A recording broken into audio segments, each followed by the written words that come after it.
통쾌하고 시원하게 오늘의 이슈를 분석합니다. 김지윤의 픽. 설마 했는데 실제 탄핵의 위기에 몰린 트럼프 대통령. 지금 미국에서 가장 크고 핫한 뉴스입니다. 사실 전 세계가 주목하고 있는 뉴스죠.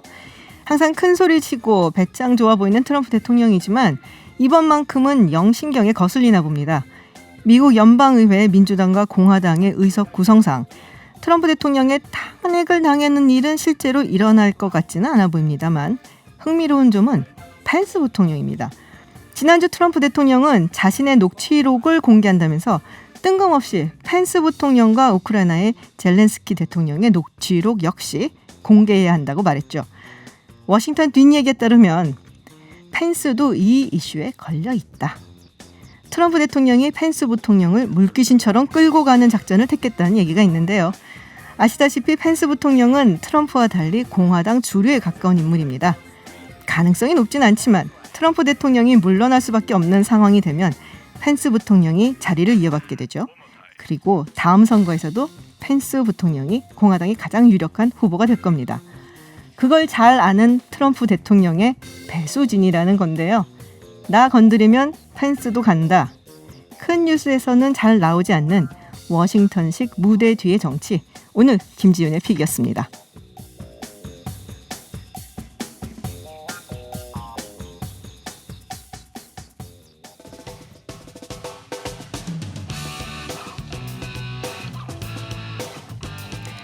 네, 황정움님 방송 재밌네요. 네, 철저하게 재미를 추구합니다.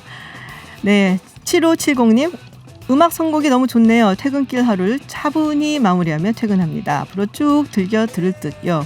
네, 음악도 들려드리는 김지윤의 이브닝 쇼입니다. 스핀 닥터스의 투 프린세스 계속 들으시죠. 네, 황정음님 선곡이 좋아요. 백캠 청취자들 뺏어오겠습니다. 호호호. 네, 감사합니다. 지금 보이는 라디오로도 함께 하실 수 있습니다. 깜짝 손님이 잠시 후 등장하는데요. 유튜브에 들어오셔서 TBS FM 검색하시면 손님이 누군지 지금 바로 확인하실 수 있습니다.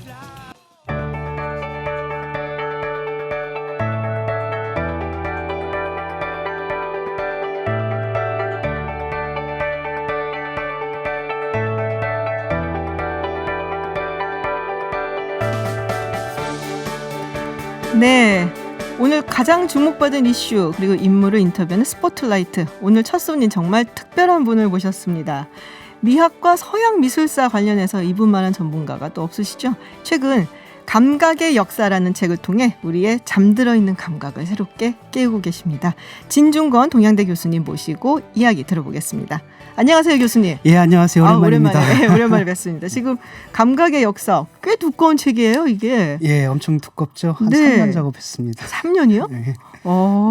그러셨구나. 근데 이 책 얘기하기 전에 일단은 책은 뭐 열심히 읽어야 되는 책 같아 보여요. 그냥 이렇게 누워서 읽을 수 있는 그런 쉬운 책은 아닌 것 같은데 먼저 이제 그걸 여쭤보려고 하는데 전화를 번호가 아직도 016이라고. 아, 예. 그 슬라이드폰 한 10년을 쓰다가 얼마 전에 운명하셨습니다. 아, 정말요? 그럼 이제는 바꾸셨어요? 예, 그래서 업그레이드를 해가지고 삼성 왜 접히는 폼 있잖아요. 왜? 삼성 폴더폰이라고.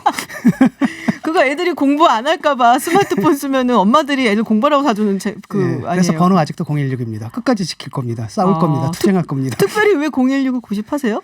아니, 저가 지금 보수적이에요. 그냥 쓰던 물건 네. 계속 쓰고 입던 거 계속 입고 가던 식당 가서 맨날 주문하던 거 똑같이 주문하고 그래요. 그래도 요새는 이제 그 스마트폰 갖고 하는 게 많잖아요. 뭐 책도 읽고 뭐 앱도 많고 그런데. 예, 그건 이제 앱은 별로 사용할 일이 없고요. 네. 제가 그 능력이 안 되고요. 그 뭐라 그러나 태블릿 PC라고 하나요? 예, 그게 예. 있어가지고 거기서 논문 다운로드 받고 그러니까 큰 불편은 없습니다. 그렇군요. 일단 궁금증을 해소를 했으니까 책 얘기를 해보겠습니다. 지금 감각의 역사.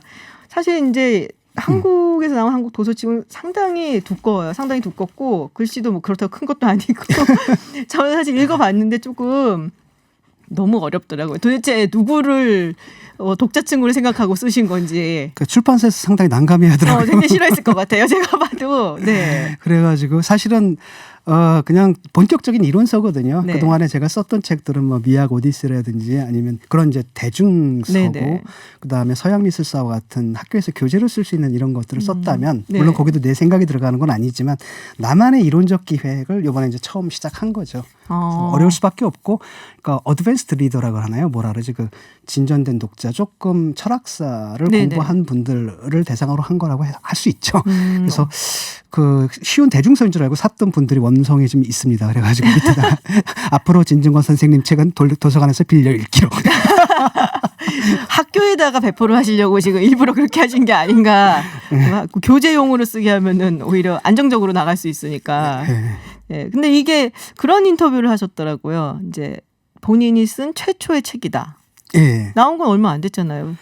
그러니까 그동안에 이제 책을 썼는데 네. 그거는 대개는 이제 대중서고 돈을 벌기 위한 것이고요. 생활을 네. 해야 되니까 저 같은 경우는 안정된 직업이 없었고 두 번째로는 이제 대충 교재용이었잖아요. 그런 것들은 이미 이제 확립된 이론들을 좀 대중적으로 쉽게 물론 거기 제 생각도 들어갑니다만 네. 그랬던 거였는데 이제 나만의 이론적 기획을 가지고 그러니까 독자에게 어렵냐 안 어렵냐 이런 네. 거 따지지 않고 알죠. 내가 쓰고 싶은 대로 쓴다. 네, 대중서 쓰다 보면 항상 여기 독자가 있거든요. 네. 그래서 얘가 맨날 뭐라 그래요. 야 어려워 쉽게 그런데 그런 거 이제 간섭받지 않고 썼던 거죠. 그래서 첫 번째 책이고요. 그 다음에 이제 계속 시리즈로 이어질 겁니다. 아 시리즈로 이어질 거예요. 이게 이제 3부로 되어 있는데 네. 1부는 이제 철학 미학 감각의 역사를 다룬 부분이 있고요. 이걸 이런 관점에서 철학사를 새로 쓴 건데 이런 관점에서 보게 되면 기존의 이제 예술사가 네. 다른 눈으로 보이지 않을까. 그래서 미술사를 감각의 관점에서 다시 읽는 작업이 이제 2권 작업이고 이미 시작을 했고요. 그다음에 3권 작업은 이제 요즘 들어와가지고 감각이 굉장히 중요시 여겨지고 있잖아요. 네. 감각 디자인, 오감 디자인들 뭐 이런 걸 통해 가지고 그 다음에 감각적 체험이 제품에서 굉장히 중요해집니다. 예를 들어서 어떤 가전제품 회사 로고가 뭐냐, 우리는 가전이 아닙니다, 작품입니다. 아 맞아요. 네. 예, 예. 이런 식으로 감각의 체험 자체가 하나의 상품이 되는 이런 네네. 걸 미학적 자본주의라 그러는데 그런 현상이 있어서 기존의 미학은 이제 미와 예술만 달았잖아요. 네. 그런데 요즘은 이제 그런 현상들이 있기 때문에 미와 예술과 일상 사물의 경계가 사라졌거든요. 그래서 사회 속에서 이 감각이다라는 것이 어떻게 받아들여지고 있고 그 네. 자체가 하나의 경제가 되고 있는지를 다루는 사회학 부분, 이 세 번째 부분입니다. 그렇군요. 굉장히 심도 있는 말씀을 하셨는데 일단 본론으로 좀 들어가 볼게요. 이 책에 대해서 짤막하게 소개를 좀 해주신다면. 원래 철학입니다. 사실은 철학인데 기존의 철학은 우리가 보면은 살다 보면은 두 가지가 있잖아요. 이성이 있고 감성이 있잖아요. 있고. 그때 때로는 이성과 감성이 막 충돌하죠. 네네. 이성적으로 이건데 감성 굉장히 많이 충돌하죠. 요즘 제가 네. 많이 느끼고 있는데. 네. 근데 철학은 주로 이제까지 철학은 이성 위주였어요. 그러다 보니까 감각을 배제해 온 거죠. 그래서 감각은 이제 중세 때만 해도 쾌락, 그래서 유교, 배제해야 될 나쁜 배제해야 것. 할 어떤 것이고 근대에 들어오게 되면 이성을 위해서 감각을 불신하라고 가르치거든요. 예를 들어서 젓가락을 물속에 넣으면 어떻게 보이죠? 휘어져 보이죠. 휘어져서 이렇게. 그러니까 감각은 거짓말하는데 실제로 휘어지지 않았다고 말하는 건 이성이다. 눈으로 보이는 그 눈으로 감각은 휘어져 보이지만 그쵸. 실제로는 휘어지지 네. 않은 것이다. 그런데 이제 그게 좀 과도하죠. 네. 과도하기 때문에 왜냐하면은 그게 젓가락이 휘어지지 않았다는 사실도 사실은 우리가 감각을 통해서 그렇죠. 알게 되는 예. 거잖아요. 그런데 철학은 근데 그냥 감각과 이성을 갖다 대립시켜가지고 감각을 배제해 왔어요. 그래서 그걸 이제 복구하기 위해서 최초로 만들어진 학문이 이제 미학이라는 학문인데 네네. 원래 미학은 감성학이었어요. 감성학. 예. 그런데 그게 이제 좁아져가지고 예술을 바라보는 그렇죠. 시각. 그렇게 네. 좁아진 건데 그걸 다시 넓히자 이런 기획입니다. 그러시군요. 말씀 나눈 가운데 7763님께서 진중권 교수님 반갑습니다. 오랜만에 나오셨네요. 라고. 반가 저도. 네. 또 이렇게 옛날식 인사를 또 나눠주셨습니다. 그런 부분이 있어요. 책에서 감각에 대한 연구가 방금 전에 말씀하셨듯이 이제 철학에서 이렇게 우리가 많이 해갖고 사실은 이제 중세를 건너오면서 이렇게 좀 배제시키는 이성과 배제시키고 뭐 이분법화 시킨다. 근데 철학에서 나중에는 이제 과학으로 넘어갔다. 라는 얘기를 하셨단 말이에요. 감각은 그러니까 철학은 옛날에 모든 학문이 다 철학이었는데 거기서 다 사회학이 분리되어 나가고 다 해가지고 네네. 자연과학도 다 분리되어 나가고 그래가지고 그것만 남은 거고 그래서 옛날에 감각론은 되게 재밌거든요. 네. 우리는 본다는 건 그냥 빛이 눈으로 들어오는 걸로 보는데 플라톤 같은 게 아니라 눈에서 불이 뻗어나가요. 눈에서 불이 뻗어나가요? 네. 광선이 뻗어나가지고 사물을 더듬어서 그 형상을 가져오는 거예요. 그러니까 눈에서 뻗어나가는 그 레이저 같은 광선이 사물을 더듬어 우리가 인식을 그렇죠. 한다. 그건 왜 그러냐면 이제 동물들 보면 밤에 안광이 네. 번쩍번쩍 네네. 빛나잖아요. 그 사람의 눈에도 빛이 들어있다. 이렇게 보더라고요. 굉장히 창의로운데요. 그렇구나. 그런 것들이 너무너무 재밌어요, 사실은. 그래서 그걸 다뤘던 거고. 근데 나중에 이제 근대가 들어오게 되면 감각 연구는 이제 과학으로 넘어오게 되죠. 그래서 좀 재미없어집니다. 그렇군요. 사실 이제 조금 쉽게 얘기를 해보면 이제 최근에 아까도 잠시 말씀을 하셨지만은 광고라든지 뭐 이런 제품 얘기를 할 때 이제 기능만 보고 사는 시대는 지났거든요. 그래서 뭐 정말 말씀하신 대로 디자인이 어떠냐를 따지게 되고 기능이 다 비슷한데 예쁜 거 사지 이런 경우도 많고 저는 사실 그런 경우가 있어요. 그러니까 쇼핑몰 같은 데 이렇게 가잖아요. 그럼 향기가 있어요. 네, 그렇죠. 호텔 같은 데도 그 호텔만의 향기가 있고 그리고 이제 뭐 쇼핑을 한다고 하더라도 음악이 이렇게 나오는데 근데 그런 게 다 뭐랄까 좀 계획적으로 하고서는 뭐 심리학적으로 인증을 받고 그리고선 트는 거라고 그러더라고요. 네, 의도적인 거죠. 네. 왜냐하면은 우리가 이제 디자인하면 그동안에는 시각 디자인만 생각했잖아요. 근데 여러분 핸드폰 날 때 티링티링 소리 나는 거 이게 다 청각 디자인이거든요. 그것도 저작권 다 있는 거라고. 그것도 디자인이라고 그렇죠. 얘기를 하는 거예요? 그다음에 아우디 같은 회사에는 자동차를 만들게 되면은 그 운전석 있죠. 거기 200도씨로 가열을 해요. 그럼 냄새가 나잖아요. 그 냄새를 맡고 됐어 안 됐어. 이게 후각 디자인이에요. 굉장히 중요한 게 여행사에서 부스를 2개를 차려놓고 향수를 각각 다른 걸 쓰고 손님들 그 계약 체결률을 보게 되는 게 차이가 나요. 정말요? 아무래도 자기들이 편안하게 느끼는 그 향기를 맡을 때 계약 체결률이 높아지거든요. 그러니까 이러다 보니까 그게 후각 디자인이고 여러분들 뭐 핸드폰 딱 주면 뭐라 그래 무슨 감? 딱 쥐는 거. 그립감. 그 촉각 디자인이죠. 이런 식으로 해서 오감 디자인이 상품 생산에 이제 들어가거든요. 그래서 그런 현실을 설명하기 위해서는 이제 이론이 좀 필요했던 거죠, 제가. 그렇군요. 뭐 그런 것도 있잖아요. VR. VR. 가상현실. 그렇죠. 뭐 이런 그것도 이제 사이버, 그러니까 가상적인 체험인데 지금은 이제 시각하고 청각만 될 건데 앞으로 더 촉각적인 부분까지도 아마 갈 겁니다. 아마. 그렇군요. 지금 7763님께서 제목부터 난해합니다. 수면형 도서가 되지 않아야 될 텐데. 그러면 정말 좋은 거죠. 근데 저는 사실 미학 오디세이부터 해갖고서는 진중 교수님 책 꽤 읽었거든요. 근데 이번 건 쉽지 않아요. 그렇죠. 책은 굉장히 많은 용도가 있습니다. 읽는 사람들 더러 있지만은 그 라면 받침 뭐라든지 그러지 마세요. 그래도 그러게 좀 두껍고 아까운데요. 뭐 여러 가지 용도로 쓸 수 있으니까요. 제 책은 이렇게 딱 놓고 이게 베개 곁에 딱 놓고 자면요. 이게 이제 무선 와이어리스로 송신이 됩니다. 그래서 머릿속으로 이렇게 쏙쏙 들어가는? 이런 말도 안 되는 말씀을 하시고. 네. 어쨌든 그래도 이렇게 직접 설명을 해 주시니까 제가 읽었을 때보다 조금 더 이해가 가는 것 같긴 해요. 그래서 오디오북을 한번 만들어 보시는 건 어떠실지. 다른 사람 읽어도 제가 감당이 안 됩니다. 왜냐하면 아무래도 이제 어려운 내용들 같은 경우에 왜냐면 우리가 말과 글이 쓸 때 좀 더 정제되고 깊은 내용들은 글로 쓰게 되잖아요. 그렇죠. 말로 하는 건 좀 쉽게 풀어야 될 것 같고 그런 작업도 있겠네요. 여기 내용을 약간 쉽게 푸는 오디오 북 페이지처럼 이렇게 쉽게 그래서 많이 좀 강연 좀 다니셔야 될 것 같아요. 이 책 설명하시러. 근데 이 책 가지고 강연해 달라는 데는 없네요 아직. 막 나왔으니까 이제 곧 나오겠죠. 사실 진중권 교수님 하면은 이제 많은 대중들한테 아까도 말씀드렸던 미학 오디세이 그리고 이제 서양 미술사 책을 뭐 시리즈로 내셨잖아요. 그래서 이제 서양 미술사 관련돼 갖고 저희가 좀 자주 모시고 싶어요. 미술 이야기도 나누고 그런 싶고. 얘기를 하면 출연해 주시는 걸로 약속을 이미 저희가 받았습니다. 제작진들 적어 놓으시고요. 그래서 이거 한번 여쭤보고 싶어요. 그러니까 많은 분들이 그 미술관을 좀 두려워하기도 하고 또 가면은 어떻게 감상을 해야지 되는지 잘 모르는 분들도 사실 있으시거든요. 글쎄 미술관에 갔을 때 작품을 잘 감상할 수 있는 어떤 뭐 팁 이런 거를 전달해 주시면. 너무 그런데 이제 구애받지 마시고요. 그냥 보다가 내가 좋으면 좋은 거고 안 좋으면 안 좋은 거고요. 좀 더 깊이 알고 싶으면 특히 이제 현대미술이 문제인데 현대미술은 뭐랄까 컨셉이 굉장히 중요하거든요. 그러니까 현대 미술은 제가 이제 뭐라 얘기하냐면 형상의 빈곤 관념의 과잉.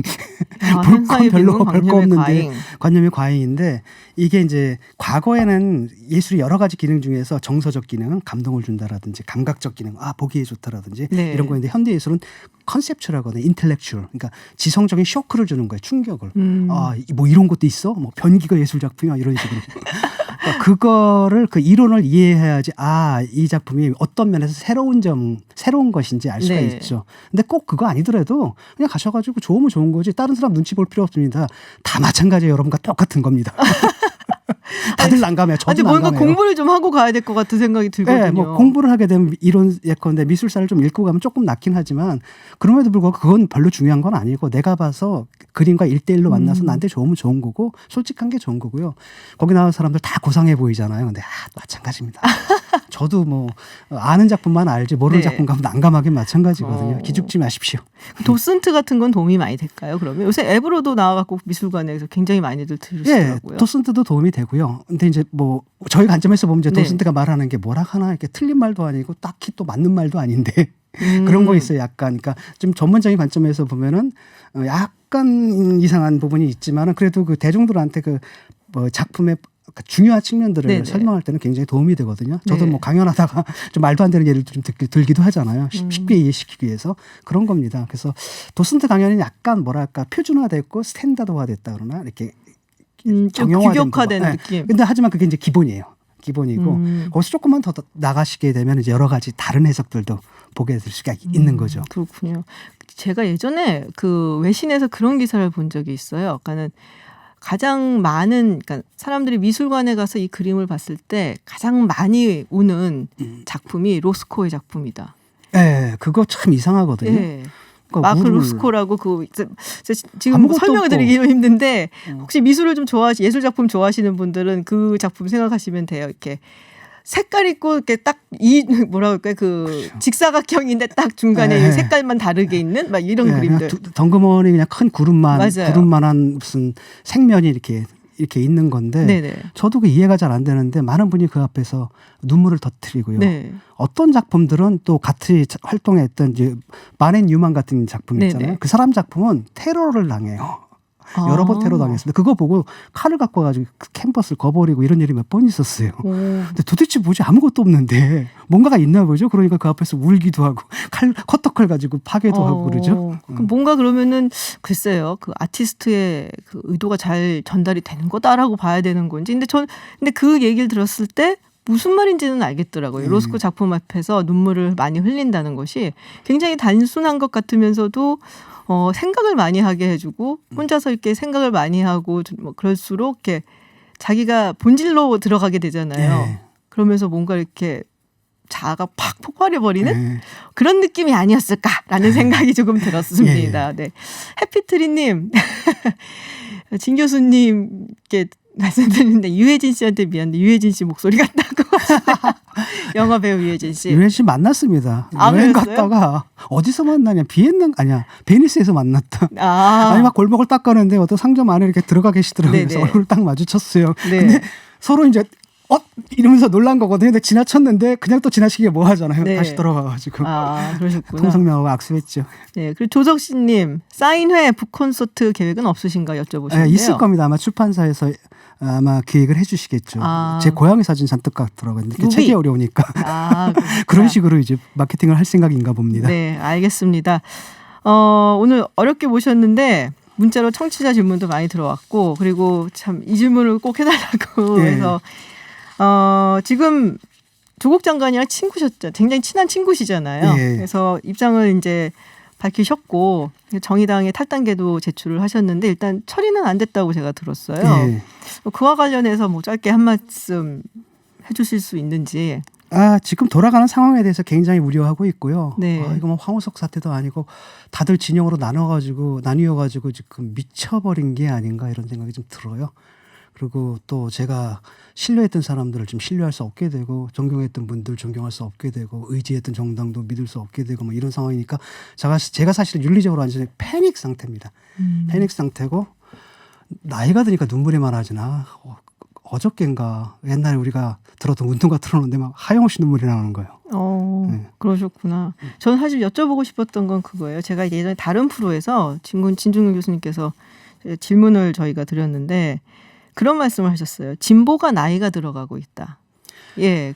그래서 사실 이제 뭐 진보가 20대 청년 세대 같은 경우 특히 이번에 좀 많이들 뭐랄까 좀 반감을 많이 갖게 된 것 같은데 앞으로 진보 학자시잖아요. 진보 성향을 가진 학자시니까 그다음에 진보 학자로서 또 진보의 기성세대로서 어떻게 이끌어 나가야 될 것인가 뭐 이런 생각은 있으신가요? 우리가 이제 우리가 이제 버려야죠. 우리가 이제 이끌던 시대는 지난 것 같고 물려줘야 됩니다. 우리가 뭐 진보가 뭐가 됐냐면 거의 기득권이 돼버렸다는 느낌이 들거든요. 그래서 우리 젊은 세대들한테 정말 미안하고 드릴 말씀이 없는 것 같고 그 대통령이 그런 말씀하셨죠. 기회는 평등하고 과정은 공정하고 결과는 정의로울 것이다.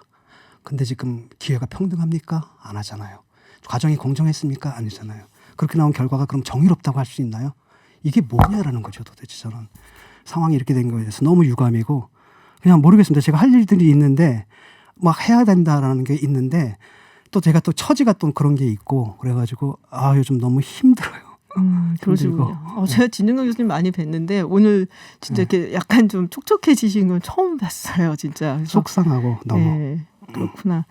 그래도 많은 분들이 또 진 교수님한테 버는 기대도 많고요. 무엇보다도 저희가 또 미술 이야기 하면 꼭 또 보실 테니까요. 그때는 잊지 말고 나와주십시오. 지금 유튜브에서 또 에세이 박님이 미술 미학 얘기 좋습니다. 자주 나와주세요. 약속 하고서는 네 말씀하셨습니다. 네 오늘 말씀 감사드립니다. 예. 네, 알짜배기만 쏙 뽑아 전해드리는 인터뷰 속 오늘 특별히 뉴욕으로 가보겠습니다.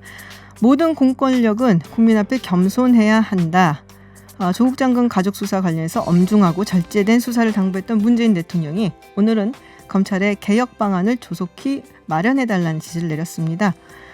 검찰 개혁을 위해 시민들이 촉분을 들었는데요. 외국에서 어떻게 바라보고 있을지 최근 나는 뉴욕의 초보 검사입니다라는 책을 내서 화제가 되고 있는 인물이죠. 이민규 검사님 만나보겠습니다. 안녕하세요, 검사님. 예, 안녕하세요. 네, 뉴욕의 가을 아름답죠? 지금 뉴욕도 가을이 왔나요? 뉴욕도 아직 센트럴파크까지는 아니지만 이제 북서쪽 지방은 군데군데 단풍이 들고 있다고 합니다. 아, 그렇군요. 얼마 전에 나는 뉴욕의 초보 검사입니다라는 책을 내셨는데 얼마나 되셨나요? 얼마나 초보이시길래 초보 검사라고 하시나요?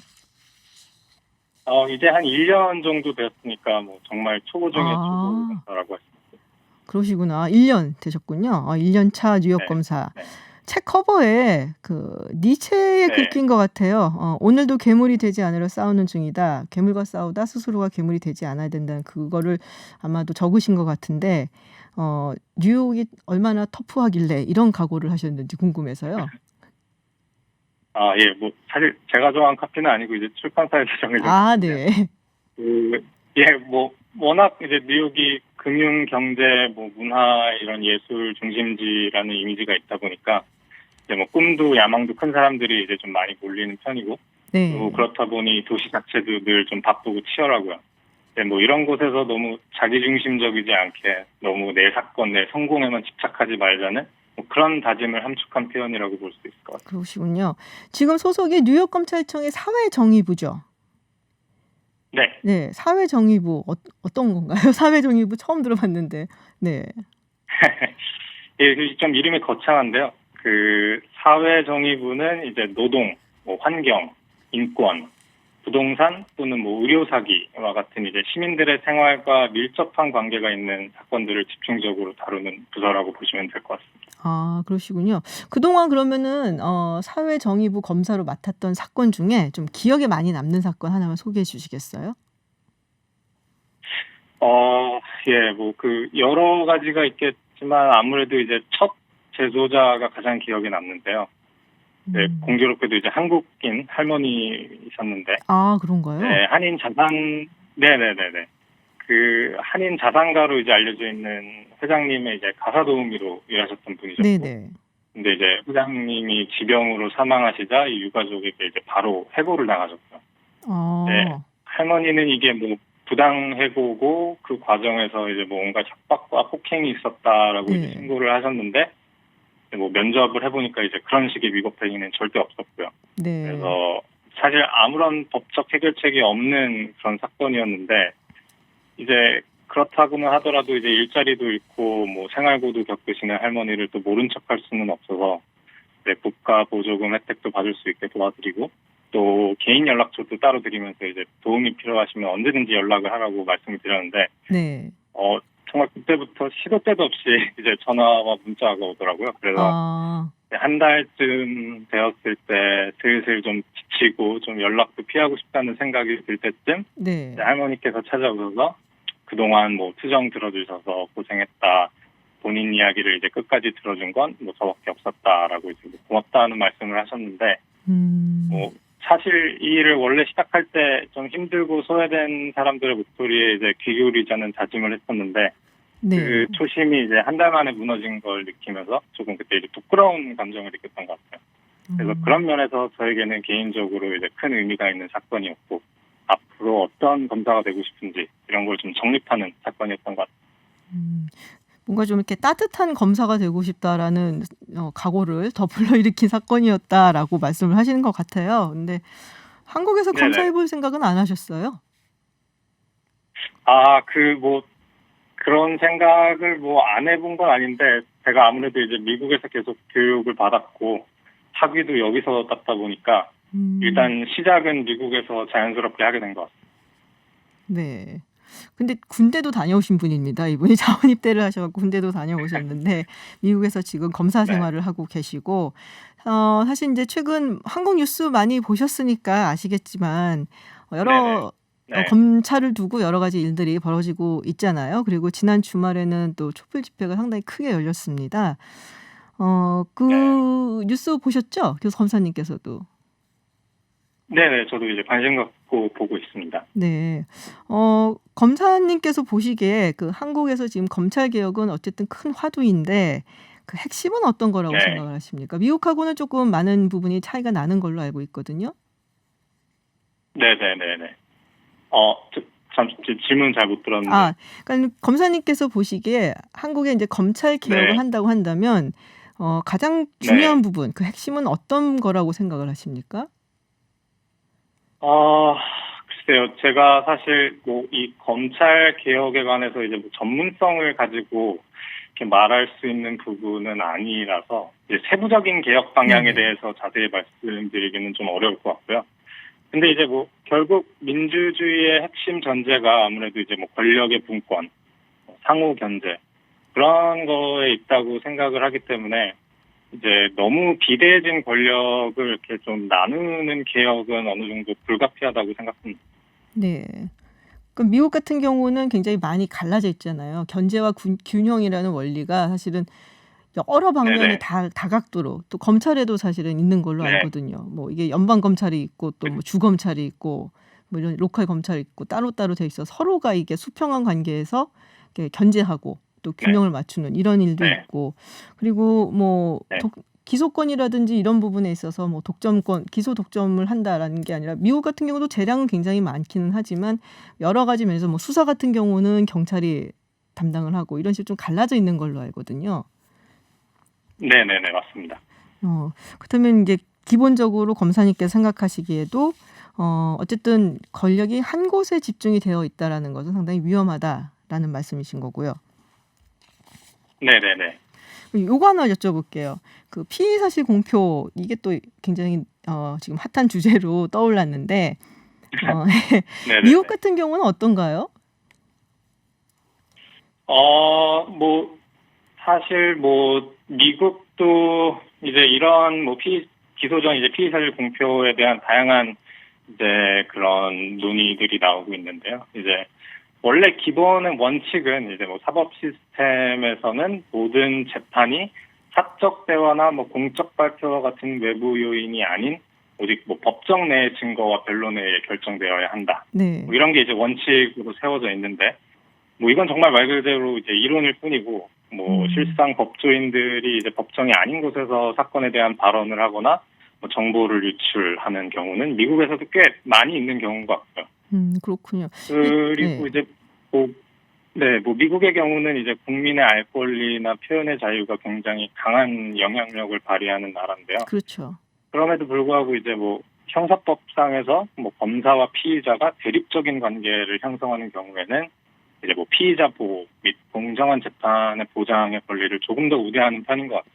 그렇군요. 공인의 경우는 어떤가요? 그러니까 미국 같은 경우는 사실은 뭐 표현의 자유, 뭐 언론의 자유 이런 게 굉장히 중점적으로 보호를 받아야 된다는 전통을 갖고 있기 때문에 이게 또 공인의 경우에는 네. 좀 더 이렇게 많이 좀 봐주는 경향 이게 있지 않은가 싶은 생각이 드는데요.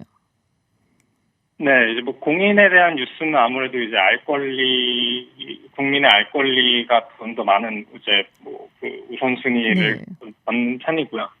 근데 이제 또 다른 면에서 생각해 보면 이번에는 이제 한국 같은 경우에는 공인이 이제 또 형사법상에서 피의자 신분으로 지금 뭐 수사를 받고 있는 거니까 또 그럴 때는 이제 또 뉴욕이 이제 뭐 검찰 직무행위 표준규칙 같은 경우에도 검사의 외부 발언이 뭐 재판 과정에서 공정성을 해할 정도로 피의자에 대한 선입견을 주입시킬 수 있는 경우나 아니면 피의자에 대한 대중의 비난을 뭐 지나치게 악화시킬 소지가 있는 경우 뭐 이런 발언 자체를 원칙적으로 이제 금하고 있고요. 네. 근데 뭐 이런 기준이 애매모호하다는 지적도 많고 또 실제로 뭐 어떤 발언이 이와 같은 발언에 해당되는지도 불확실한 면이 좀 있고요.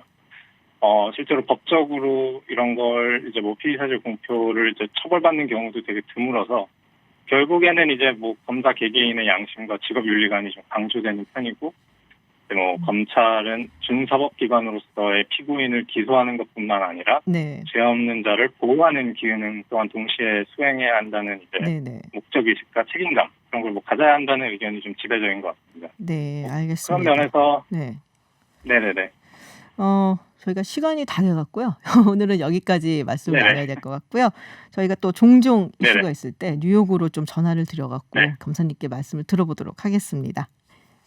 오늘 예, 말씀, 알겠습니다. 네, 오늘 말씀 초대해 주셔서 고맙습니다. 감사합니다. 네, 네.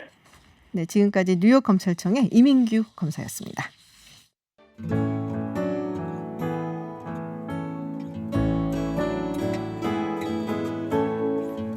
네, 이브닝 쇼에서 휴식을 선물합니다.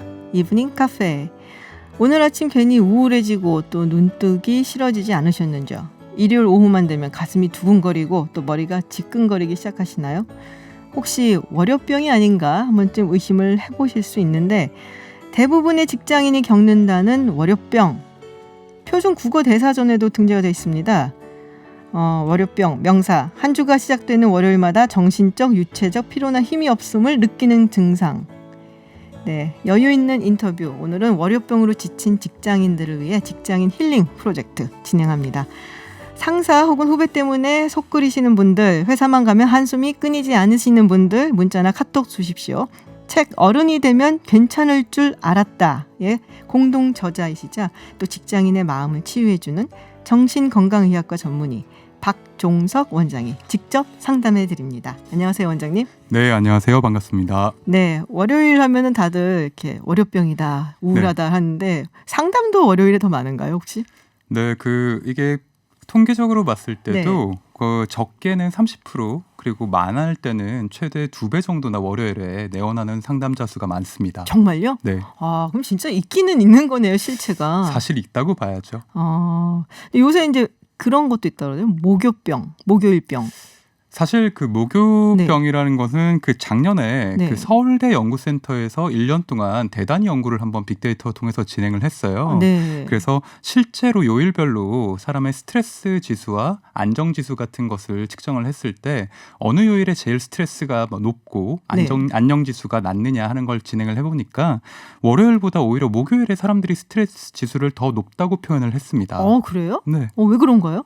사실 어떻게 보면요, 저도 사실 그 결과를 보고 조금은 의아했는데요. 네. 사람들이 월요병이라는 것에 대해서는 이제 어느 정도 익숙하다는 거죠. 그쵸, 예. 그래서 조건화 학습 반응에 대해서 이제 적응이 좀 됐어요. 그 주말 동안 일요일, 토요일 저녁부터 혹은 일요일 오후부터 어느 정도 충분히 대비를 한다는 거죠. 마음의 준비가 된다는 얘기예요. 거죠. 그렇기 때문에 자극이나 실제로 뭐 월요일 날 가서 상사랑 혼나고 이런 거에 대해서 어느 정도 시뮬레이션이 돼 있는데 네. 월요일, 화요일, 수요일을 거친 이 어느 정도 에너지와 마음의 준비가 소모된 목요일은 그걸 더 세게 경험을 한다. 이렇게 생각하시면 되겠습니다. 그러니까 좀 지친다는 거죠. 목요일쯤 되면은 막 달려오다가. 그렇죠. 그러니까 이게 일종의 이제 그 번아웃 증후군 뭐 이런 비슷한 것 같아요. 네, 그렇게 설명을 네. 할 수가 있습니다. 사실 번아웃 증후군이라고 하는 거는 실제로는 그 미국의 심리학자인 허버트 프리덴버그 박사가 처음으로 쓴 말입니다. 네. 그게 어떻게 보면 탈진한다, 소진된다, 네네. 에너지가 다 메마른다 이런 의미인데요. 신체적인 스트레스나 정신적인 스트레스가 계속 누적이 되는 거죠. 월요일부터 화요일, 수요일까지 이렇게 누적이 돼서 무기력증이나 불안감, 우울감 같은 것을 뭐 의욕이 저하되는 부분이 보일 수도 있고요. 네. 이런 것을 번아웃 증후군이라고 저희는 통칭해서 사용하고 있습니다. 그 다음 날이 이제 금요일인데 하루 남겨놨는데 이제 그쵸. 그냥 목전에 두고서는 완전히 지쳐버리는. 그렇죠. 번아웃 증후군이 그러니까 우리가 이제 왠지 생소한 것 같지만 앓고 있는 사람들이 상당히 많다고 들었어요. 사실 번아웃 증후군은 직장인이라고 한다면은 네. 사실 제가 뭐 삼성전자에서 사내 그 의사로 일할 때나 네네. 아니면 뭐 기업 단위 연구를 통해 봤을 때도 거의 모든 직장인이 평생 일을 하다가 직장에서 한 번 정도는 네네. 경험하는 증상이라고 볼 수 있고요. 아. 그 앞서 말씀드렸던 그 작년에 이뤘던 그 대단위 연구에서도 네. 5,400명에 대해서 리뷰를 했는데 4,855명, 그러니까 89% 이상이 번아웃 증상을 경험했다. 이렇게. 한 번쯤은 다들 경험을 하는 그렇죠. 거군요. 지금 들으시다가 혹시 상담이 필요하신 분들 계시면요. 샵 0951 50원의 유료 문자 보내주시면은 지금 상담을 50원으로 하실 수가 있겠습니다. 그러고 보니까 이제 배우 정혜인 씨도 번아웃 증후군이 있었다라는 이야기도 있었고, 근데 우리가 이제 한국적인 어떤 문화라고 할까요? 그러니까 정신적인 스트레스나 문제 같은 거를 조금 이렇게 과소하게 평가하는 경향이 좀 있거든요. 요새는 그렇죠. 이제 우울증 얘기가 워낙에 이제 많이들 나오니까는 뭐 그런 것 때문에 병원을 찾는 사람들은 많을 텐데 번아웃 증후군이다라고 하고서는 병원을 찾는 분들도 많나요? 사실 이게 공식 진단은 네. 아직 아니에요. 공식 진단은 아직 아닌데 현재는 적응장애, 스트레스 장애로 분류되고 네네. 있습니다. 이게 정신과 국제적인 가장 흔하게 사용하는 편람 DSM 어떤 기준에 따지면은 이게 분류 진단으로 되어 있어요. 그래서 어떻게 보면은 이 번아웃 증후군의 어떤 진단적인 필요성을, 대중성을 인정하는 학회에서도 인정하는 추세라고 볼 수 있는데, 어떻게 보면은 이게 직장인 우울증이 어떻게 보면 번아웃의 네. 시작 단계가 아닐까라고 저는 생각을 합니다. 개인적으로. 그렇군요. 그리고 번아웃 증후군과 우울증의 교집합이 굉장히 많아요. 제가 개인적으로 생각했을 때는 네네. 번아웃 증후군이란 우울증의 입구에 해당하는 증상이다. 저는 이렇게 생각을 합니다. 그 상담 사례 같은 거 뭐 기억에 남는 사례 뭐 말씀해 줄 수 있나요? 사실 가장 흔하게 생각하는 네. 게 아까도 말씀드렸듯이 저희 한국 사람들이 뭐 번아웃, 정신적인 스트레스에 대해서 굉장히 어떻게 보면 소홀해요. 네. 신체적인 스트레스나 신체적인 문제에 대해서는 빨리 뭐 회사를 연차를 내거나 중간에 빠져나와서 병원을 가는데, 예를 들어서 정신적인 스트레스가 어느 정도 한계에 도달했다. 내가 번아웃의 어떤 시작되는 어떤 의심할 만한 증상이 뭐가 있느냐면 지각을 자주 해요. 그리고 회사나 이런데. 예. 지각을 자주 하고, 그리고 결근도 어떻게 보면 하게 됩니다. 그리고 충분히 쉬었는데 충분히 쉬지 못한 거. 그래서 저한테 오는 그 직장인분들이 굉장히 많거든요. 대부분의 사람들이 주말에 쉬었는데도 뭐 월요일이나 화요일에 하나도 쉰 것 같지가 않다. 계속 피곤하고. 그렇죠. 그 피로감이 남아 있고, 그리고 저희가 이걸 회복력 레질리언스라고 표현을 하는데요. 번아웃에 어느 정도 도달이 된 사람은 네. 이제 쉬어도 이게 빨리 내성이, 스트레스나 면역 그리고 우울감에 대한 내성이 생기지 않기 때문에 네네. 그런 면역력이 떨어져 있는 상태라고 보시면 됩니다. 그렇군요. 네, 이경신님, 갑갑하면 어떻게 해소하는 게 좋나요? 해결 방법이 없어 막막합니다. 이거는 정말 참, 그러니까 뭘 어떻게 해결해야 되는지를 알면 막막하지 않은데 그냥 갑갑하면 정말 뭐 어디서부터 시작을 할지 몰라서 막막한 경우도 많고요. 마이콜님 같은 경우는 간호사들 태움도 번아웃의 일종인가요? 일요일 오후부터 소화도 안 되고 무기력한데 저도 번아웃인가요? 라는 질문을 또 주셨어요. 조금 이른 말씀이긴 한데 갑갑할 때는 어떻게 해결하는 게 가장 좋은가요? 사실 갑갑하다는 거는 약간 애매모호한 얘기를 하긴 한데요. 답답하고 갑갑하다는 게 어떻게 보면 자신의 어떤 신체적인 어떤 통증이나 이런 감정적인 신호를 신체화 증상으로 네. 표현을 하는 거예요. 번아웃이 보통 그 입구의 단계에서 사람들은 굉장히 피곤하고 힘든데 이걸 억압하고 참고 끝까지 애쓰다 보니까 이게 휴식을 해줘야 되는데 휴식을 하지 못하고 이게서 뇌에서 신호를 보내는 겁니다. 너 쉬어야 된다. 너 지금쯤은 신체적으로 회복을 해줘야 된다. 근데 그게 안 되니까 뇌에서 이거를 감정적인 신호를 신체적인 신호로 바꿔서 보내야 되는 거죠. 그래서 뭐 가슴이 답답하다거나 네네. 배가 아프다거나 소화가 잘 안 된다거나 이런 게 감정적인 스트레스와 불안, 번아웃 증상에서 파생된 어떤 신체 증상이라고 이해할 수 있습니다. 그렇군요. 그럼 아까 또 마이콜님이 질문하신 그 간호사들 태움도 번아웃의 일종인가요? 굉장히 대표적인 사례예요. 아, 그렇군요. 간호사분들 네네. 선생님들의 직군에서는 번아웃의 어떤 발생률이나 유병률이 훨씬 더 일반인보다 높았습니다. 아. 3교대 근무랑 2교대 근무를 하기 때문에 그게 더 위험할 수가 있죠. 그렇군요. 지금 최근 기사를 보니까 그 20대 정신질환 그 증가율이 굉장히 높다고 나왔어요. 이런 번아웃 증후군도 20대가 많은지, 왜 20대들이 이렇게 정신적으로 힘들어하는지, 이건 뭐 사실은 사회적인 거하고도 상당히 연관이 좀 있을 것 같기는 한데, 또 이렇게 정신과 의사께서 보시는 관점에서는 어떻게 보시나요? 그 연령별 스트레스 지수 그리고 네. 스트레스 호르몬인 코르티솔 호르몬 평가를 했을 때 20대와 30대에서 스트레스 지수가 제일 높았어요. 아, 정말요? 예, 특히 20대가 높았는데 어떻게 보면은 그 과거 다른 세대들과 비교해도 지금이 가장 경쟁이 그 치열한 사회 그리고 현재 20대와 30대가 아무것도 확정되지 않은 사회, 미래가 어떤 불안하고 네. 준비되지 않은 시대라고 할 수가 있어요. 아주 뭐 취준이라든가 취업 뭐 네네. 어떤 고용 문제 아니면 뭐 내 집 마련에 대해서 끊임없이 고민하고 내 어떤 노후 대책이나 미래에 대해서 끊임없이 굉장히 열등감을 느끼고 이런 환경이 돼 있잖아요. 그리고 또한 다른 것보다 뭐 저 때만 해도 저는 80년대생인데 저 네. 때만 하고 비교하게 해도 그 정보의 어떤 수준이나 공유 속도가 예전과는 비교할 수 없을 만큼 뛰어나졌어요. 그래서 SNS를 보자면 네네. 다른 사람들이 나보다 성공해 있고 다른 사람들이 나보다 더 잘 나가고 잘 살고 그렇죠. 이런 거를 너무 내가 원치 않아도 충분히 알 수 있는 사회가 됐단 그리고 말이에요. 그것 때문에 영향을 또 받고. 네, 열등감에 굉장히 취약한, 열등감에 대해서 상처받기 쉬운 사회가 됐죠. 그게 특히나 더 20대한테 좀 심각하게 네. 지금 뭐 다가오고 있다라는 말씀이신데, 저희가 지금 번아웃 체크리스트를 가지고 왔어요. 네. 출근하기 싫다는 생각이 든다. 모두 번아웃 증후군은 아니고 내가 번아웃 증후군인지 아닌지 알 수 있는 방법은 없나요? 라고 제가 여쭤보려고 했는데 지금 한 7가지가 있더라고요. 네. 일을 마치거나 퇴근할 때 완전히 지쳐 있다. 2번, 아침에 일어나 출근할 생각을 하면 피곤하다. 3번, 회사에서 항상 긴장을 느낀다. 4번, 업무를 수행할 때 무기력하고 실증을 느낀다. 5번, 어떤 일을 하는데 소극적이고 자꾸 방어적이다. 6번, 자신감이 떨어지고 자꾸 실수할 것만 같다. 7번, 최근 짜증과 불안이 많아지고 여유가 없다. 이그 중에서 3개 이상 해당이 된 번아웃 증후군이라고. 네, 한번 이거 되게 많이 해당되는 것 같은데요. 이 7가지 중에서요. 네. 3가지 정도가 해당이 된다면은 네. 내가 번아웃에 들어와 있는 건 아닌가 한번 생각해 보셔야 네네. 된다고 생각합니다.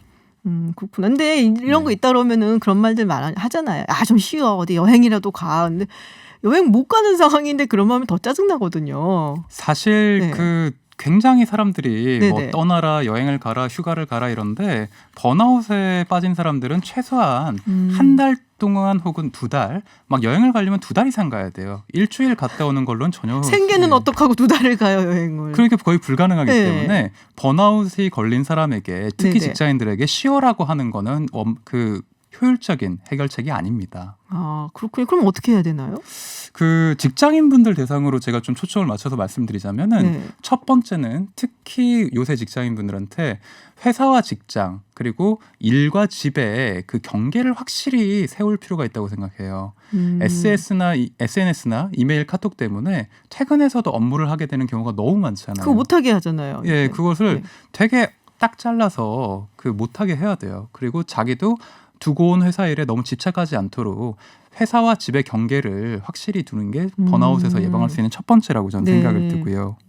그리고 2번째로는 이건 굉장히 약간 생리적인데 탄수화물을 보충하고 물을 자주 마시는 게 굉장히 좋습니다. 왜냐하면은 탄수화물은 우리 몸에 들어가서 이게 트립토판이라는 물질로 네네. 분해가 됩니다. 그리고 트립토판이 세로토닌의 원료거든요. 이 세로토닌이라고 하는 게 여러분 뭔가요? 흔히 알고 계시듯이 우울과 불안을 네. 감소시킬 수 있는 신경 전달 물질이 되는 겁니다. 탄수화물 네, 살찌는데. 살은 좀 찌겠죠. 예. 그래서 그렇군요. 뭐 탄수화물 보충하고 물을 자주 마시고 네. 그리고 물을 자주 마시는 것도 수분 섭취량이 보통 사람보다 뭐 다른 사람보다 내가 많이 마시면은 스트레스 지수를 20% 낮춰준다는 그런 연구도 정말요? 있어요. 예, 물을 자주 마시는 게 오. 하루에 1리터 이상 꼭 마셔야 됩니다. 그렇군요. 그리고- 물 많이 마시고 탄수화물 섭취하고. 네, 그 마지막으로 두 가지만 더 말씀을 드리자면 세 번째로는 번아웃 증후군에서 이걸 빨리 빠져나온 법은 굉장히 단기적이고 현실적인 목표를 세워라고 말씀드리고 싶어요. 단기적인 목표. 예, 네. 예를 들면 우리가 보통 운동을 한다, 뭐 아니면 재테크를 한다, 투자를 하는 데 있어서 네네. 굉장히 먼 목표를 잡잖아요. 음. 운동을 할 때 뭐 몸짱이 되겠다, 뭐 건강해지겠다 이런 모호한 게 아니라 뭐 오늘 5분을 뛰겠다, 네네. 아니면은 주 10분이라도 운동을 하겠다, 네네. 줄넘기를 하겠다, 헬스장에 잠깐이라도 하루에 한 번씩 꼭 가겠다 이런 구체적인 목표를 세워야 되고요. 네네. 그리고 뭐 재테크나 물질적인 어떤 목표를 세운다면 부자가 되겠다, 집을 빨리 사겠다가 아니라 어떤 식으로 주택 청약을 들겠다, 어떤 식으로 내가 뭐 스터디를 해서 공부를 하겠다 이런 식으로 작은 목표를 설정하고 그걸 이루는 습관을 들이는 네네. 게 더 좋다고 생각을 합니다. 그렇군요. 그리고 네. 마지막으로 말씀을 드리자면 아까 처음에도 말씀을 드렸는데 그 SNS를 어느 정도 꺼주시는 게 좋아요. 네. 그렇군요. 되게 중요한 것 같아요. 네. SNS를 좀 멀리하는 것도 다 중요하다. 오늘 사실은 마지막에 우리 청취자분들 질문이 많이 막 올라오기 시작을 했어요. 근데 시간이 없어갖고 지금 질문을 못 드렸는데 다음에 한 번 더 나와주시고, 네, 그리고 우리 네. 청취자분들도 우리 박종성 원장님 나오실 때 질문 많이 이제 처음부터 올려주시면 제가 처음부터 질문을 드리도록 하겠습니다. 네, 오늘 정신건강의학과 전문의 박종석 원장과 번아웃 증후군에 대한 이야기 나눠봤습니다. 오늘 감사합니다. 네, 고맙습니다. 네, 김지윤의 이브닝쇼 첫 방송 어떠셨습니까? 박종석 교수님이 지금 주신 팁 가운데 탄수화물 먹어라. 네, 저녁 식사 거르지 말고 밥 꼭 챙겨 먹는 게 큰 힘이 된다는 거 잊지 마시고요. 그러니까 밥 꼭 챙겨 드세요. 네, 이브닝쇼 힐링 뮤직 오늘 마지막 엔딩곡입니다. 이은미 씨의 사랑이었구나. 내일도 열심히 준비하겠습니다. 오늘은 그만 쉬세요.